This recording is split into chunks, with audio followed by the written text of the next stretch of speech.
मी ना माझ्या ताईशी बोलत नाहीये, त्यामुळे ही गोष्ट मी फक्त तुलाच सांगू शकते. आजी, मी बाबांना भेटायला गेलो. अमावस्या कधी आहे ग मीरा?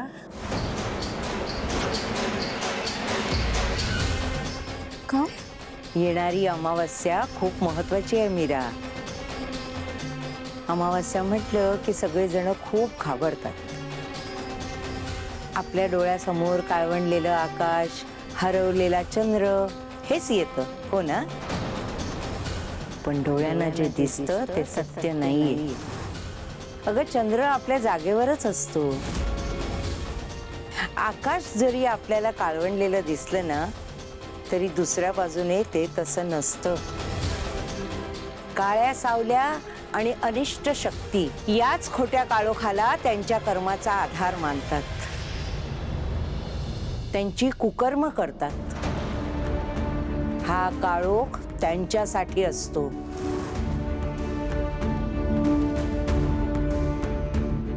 आपला चंद्र आपल्या मनात अढळ असायला हवा ना मीरा. तोही पौर्णिमेचा चंद्र, पांढरा शुभ्र लखलखीत प्रकाश देणारा. त्याच्या प्रकाशाने कधीच मनात अंधकार दाटून येत नाही. अंधकार अमावस्या, तुळशी पत्र प्रकाश, बिब्बा मंत्र फलश्रुत, सत्ययोगी विधिवत.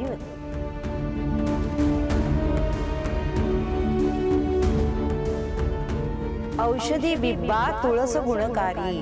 अमावस्येला होती एक संग, खुली होतात रूपे करिता. ओम सत सत.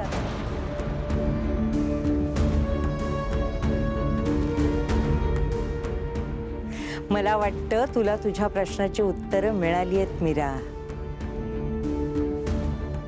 चल मीरा, मला आता निघायला हवं. वाट हरवलेलं आणखी कोणीतरी माझी वाट बघतंय. येते मी. हा आजी, मी येते तुला सोडायला. चल. नाही, नको. तू थोडा वेळ इथेच थांब, मी जाईन. हा, मनाच्या आकाशात पौर्णिमेचा चंद्र तयार ठेव. अमावस्या जवळ येते.